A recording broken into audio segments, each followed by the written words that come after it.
Hey guys, welcome back to BackPocketGameReviews, and you might wonder what on earth would make Nick do a BPN video. It's only big news that I typically try to push one out that's not a weekly one and that I feel needs covered instantly. So we're going to start with, because there's three big things we're going to talk about here.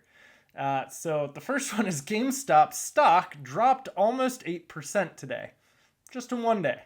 That's pretty large percentage of a drop in a 1 day period. Normally, an average fluctuation's a percent or two up or down. That's pretty standard for most companies in a fluctuation. But single-handedly, this would be Microsoft's fault because it happened directly after Microsoft made their announcement today, and Microsoft announced Xbox Game Pass. Well, Xbox Game Pass is kind of like PlayStation Now, except it's also going to feature Xbox One titles and backwards compatible 360 titles. It will give you 100 titles a month that you are able to download and play. So unlike PlayStation Now, where you have to stream it and have to have a solid enough internet connection to constantly stream it, this is allowing you to download those games, and for the time that they remain on the service and the time that you are paying for the service will remain on your console unless you choose to remove them. If you do decide to buy the game, you will receive a discount on the game and all DLC for that game. So, what price would Microsoft choose to charge for this?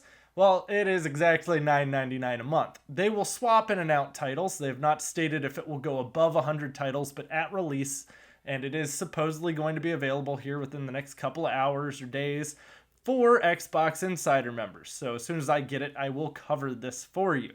But essentially, like right now, they showed off Halo. Halo 5 was in it. Saints Row 4 was in it. But essentially, you can try all these games, beat them, and why would you need to go to GameStop again? I pay more than $10 for most pre-owned games, and they're just going to give me 100 games that I can play every month for $10 a month. They're essentially now the Netflix of games. Good job, Microsoft. It's actually a pretty cool announcement. Bad news for GameStop, good news for Microsoft. Yeah, I really like that service. I really like the idea of being able to download it, and for the remainder of the time that it's on that service, which they will swap in and out titles every month. It won't necessarily, some titles will stick around per month. They did not state, though, if it will exceed that $100 game mark. So we'll find out how that mixture is broken up between 360 and Xbox One games. But that's a pretty cool service. I also wonder if that's going to make PlayStation Now kind of step it up, because they're offering Xbox One games. PlayStation Now is charging you $20 for PS3 games. PlayStation Now does have a bigger library, so it'll be interesting to see what changes PS Now brings about to try to kind of compete more with that, especially since PS Now also dropped support on several devices. So only time will really tell what this means for both services, but good job, Xbox. Seriously, I would give you guys a pat on the back. Especially because you hurt GameStop. That was like, essentially Phil Spencer just gave GameStop this big old middle finger. Pretty funny. But, news number 2. I told you there was some bad news about the Switch. It is confirmed that the Virtual Console will not be available day of release on the Switch. So for someone like me, who was only picking up Breath of the Wild and was hoping to be able to download and play some original Nintendo games, because Nintendo is one of the few companies I like to, go back and visit, like the original Mario games, or Mario Kart 64, or Ocarina of Time. These were all things I was really hoping were going to be there day one, and I was really excited for, especially because there were some details that were leaked that GameCube games were going to be available day one, specifically, what were they? Luigi's Mansion. There were a couple. I was really excited for that. I was really hoping that was going to fluff the offerings that were going to be on the Switch. Switch's launch day is kind of light. But it does gain a lot of stuff after launch day. So I don't think it has a bad lineup. I just think you have to be more patient for its lineup.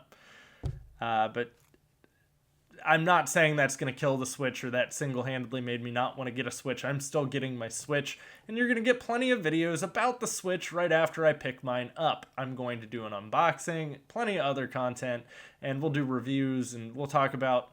I may try to live stream Breath of the Wild. I don't know. I'm going to have to really look into Nintendo's partner program and see if that's something, A, that I'm willing to sign up for, because I know that they limit on what you can say about Nintendo games. So I'm still very indifferent about how that would work for me. And then lastly, I started a Patreon. I was asked by a lot of you guys to start one, and none of my content will be locked behind a paywall on this. There are special benefits, though, that my Patreon members will get.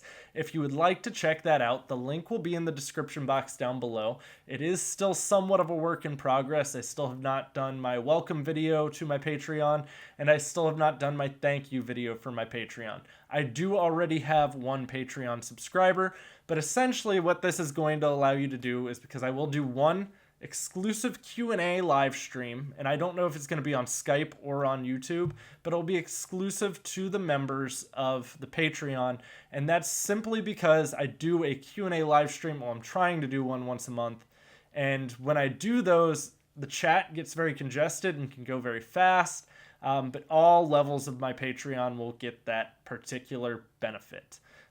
So they're kind of almost like a little bit less congested one-on-one time with me, and almost like, because you're essentially, I don't want to say a stockholder of BackPocket Game Reviews, you're more like a producer.